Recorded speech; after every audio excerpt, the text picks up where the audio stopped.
We have the story from the New York Post. Hundreds of migrants from ISIS hotbed country have crossed the U.S. border under Biden.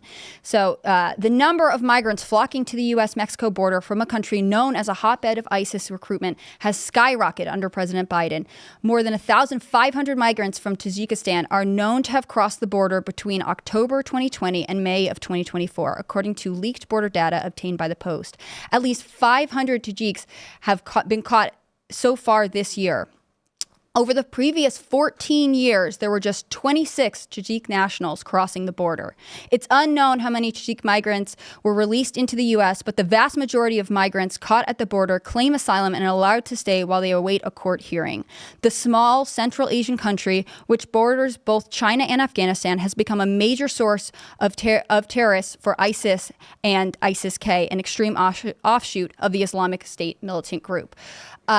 I think the border is one of Biden's biggest failings. I think the border was one of the things that really led to Trump's election in 2016. This country has been in free fall in terms of this issue for a long time. There are humanitarian issues. There are national security issues. And it just is not something that the Biden administration has successfully messaged on ever, in my opinion. The first day in office, he went through and reversed a ton of Trump positions, and what for? To say, look, he was the bad guy and I'm the good guy. Then we saw an increase in illegal immigration. Then later they say, actually, that was the Republicans' fault. Actually, that was Trump's fault. And slowly sort of roll back a lot of Trump policies. The thing is, there are, what do we think, 10 million illegal immigrants in this country like at this is point? What I've heard, yeah. A number that we actually can't even track at all. And it makes me wonder, is this reversible? Because we know that it's military-age men from other countries, from China, from Tajikistan, coming in to the U.S. illegally. We have no idea where they are. We have no reason to believe that they will show up for these court dates that are often set years out. Is this a problem that you guys think that we can reverse with a change in leadership? Or is there any hope that Biden's policies would ever fix this? No, you can't. I don't think it can be reversed. I think it can be transmuted. The momentum is going in one direction, which is people are flowing into this country. I don't think that it's going to be as easy as now you go home and you go home. You could get people to like self-deport. There are tactics that we could implement to kind of change the momentum from this massive influx to kind of an outflux, potentially.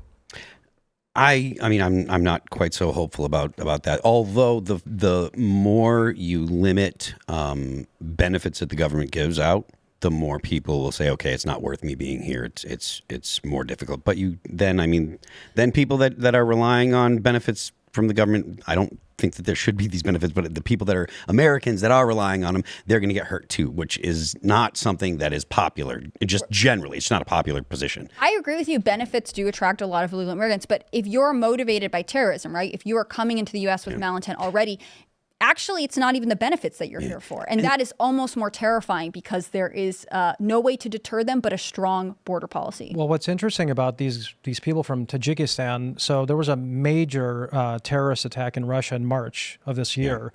And the guys who committed that atrocity actually came from Tajikistan. See, Russia's actually been dealing with a lot of Islamist-related terror going back to the 90s, from Chechnya, Dagestan. Even before then. Obviously, you have the Soviet Union in Afghanistan, the Taliban, the Mujahideen. So they know what these people are up to. They're not here to do manual labor or some minimum wage job. These people are potentially coming here to do something nefarious. And that's something that I think should terrify Americans. I think young people today, and I'm talking about people probably Gen Z and stuff, they probably don't have the same kind of sense that people my age, I assume you're probably in your 40s, you're about my age or so.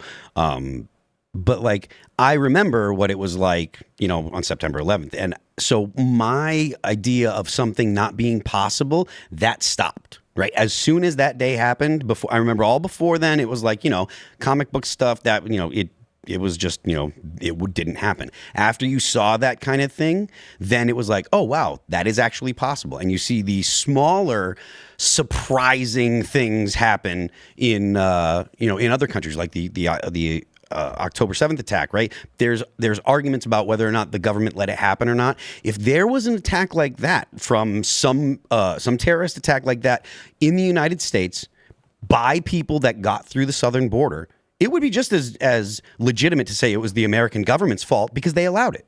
And to think that with the numbers of people right? If there's 10 million people that have come over in the past 4 years, to think that most people can't really comprehend how many people 10 million is.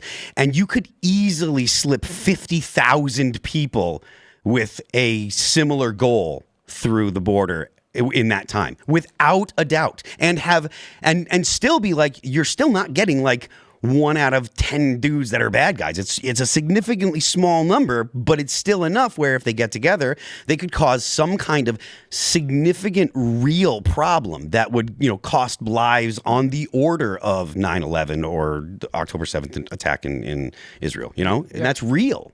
Going off what you just said, right? So $85 billion of military equipment was left to the Taliban in Afghanistan.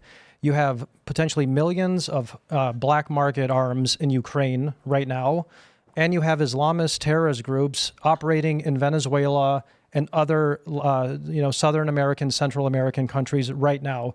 Put that all in tandem with an open border, with these type of guys coming through, military-aged Chinese nationals coming through.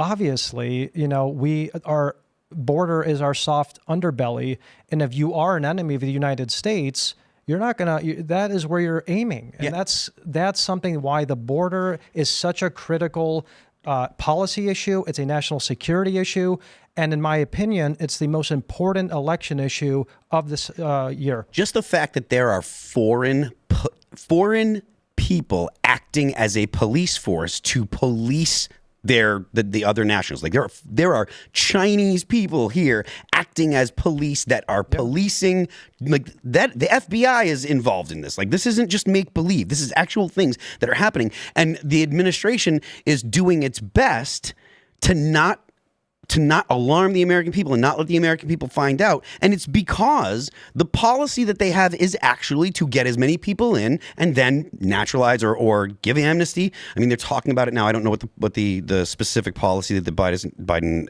is discussing, but I heard something about it the other day. Giving amnesty or opening pathways for permanent residency. So I don't know the details, but that's coming. That is unquestionably coming. And that's the intent. Of American citizens based on they have to have been in the country for the last 10 years. They have to be married to an American citizen. Potentially also opens the door for if they have any children. I think that the American people are starting to agree with you. We see this consistently in polls that immigration is if not one of the top issues going into this election. And it's also consistently somewhere where the Biden administration fails to message correctly. Do you think that Trump has an advantage, or do you think that this is something that he needs to get stronger on as he goes into November? I think Trump said it best. I think right when Biden ascended to the Oval Office, he said all Joe had to do was go to the beach, lay back, leave my policies intact, and everything would have been fine, especially when it comes to the border. So, and polls will reflect this. Obviously, Trump is way ahead when it comes to what Americans think is the best policy moving forward of how you should actually deal with the border, and that is enforce the border, remain in Mexico policy, support our border officials down there, and just give them the ability to deport these people once they're actually in the United States.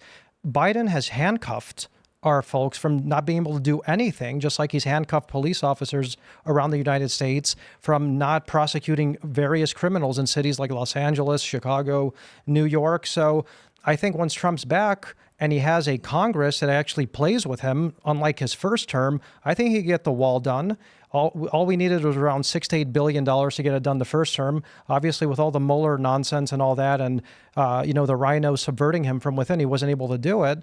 But I think once he has his right team in place, we get that border up and running. We support our people down in the borders. We'll be okay. I think the border is key to this administration. I also think having stronger messaging on immigration is important in terms of the global stage. One of these stats that occasionally Republicans will reference from Border Patrol is that an increase in the number of people on the FBI most wanted on terrorist watch lists are obtained at the border. And people will think, oh, well, but if it's more people under Biden, isn't that good? And the thing is, under Trump, they didn't come at all. They knew that the punishments would be severe. They knew there were consequences. They stayed away.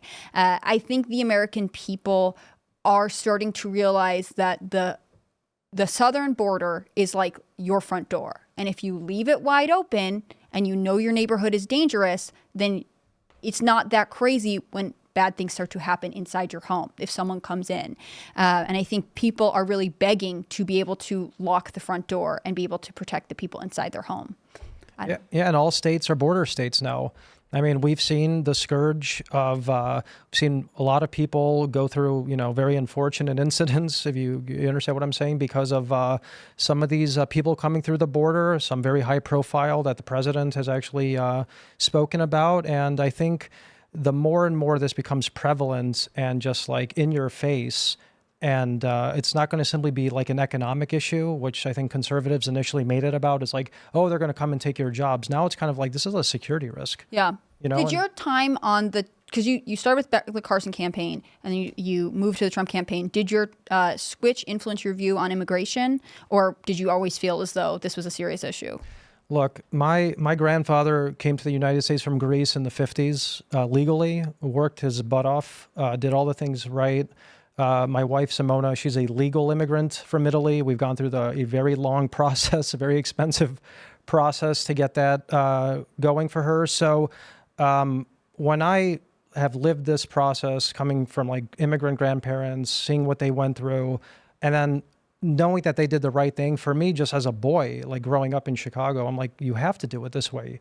Like you have to abide by the law, because first of all, if you don't have a border, you don't have sovereignty. And if you don't have sovereignty, you don't have rules. And then the entire country collapses. So in my opinion has always been that since a young boy. Didn't change when I joined Carson's campaign. It certainly didn't change when I joined Trump's campaign. In fact, it was only more emboldened. I had no idea how important the border security issue was. In 2015, when Trump was talking about the wall, I was like, okay, I kind of get it. It wasn't on my radar either. I was like, what? Nothing. Where have you guys been? I had no idea the fentanyl crisis. I had no idea that drugs were getting run. Like, I knew drugs were getting run. I just thought it was cocaine. Was it because people didn't talk about it, or was it because you were discouraged, like talking about the border? No one talked about racist? it. I don't think I'd even heard of fentanyl until after Trump was elected. Then, or the fentanyl problem started to be equated as a problem was like after Trump, and it wasn't him that was doing it. He's like prophesied some been problem. in effect for a long time. The fentanyl crisis has been, I mean, it's really the opioid epidemic that led into the fentanyl crisis. And the Chinese making the medicine and sending it to Mexican drug cartels. Maybe Trump knew about that. He just wasn't really talking about the Chinese opioids at all. But man, kudos to that guy for having eyes on that, on the prize. Like a decade before it became a problem, he was talking about how it's going to become a problem. We need to fix it. Thanks for checking out this clip from Timcast IRL. Make sure to watch the show live Monday through Friday at 8 p.m. Subscribe to this channel, and we will see you all there.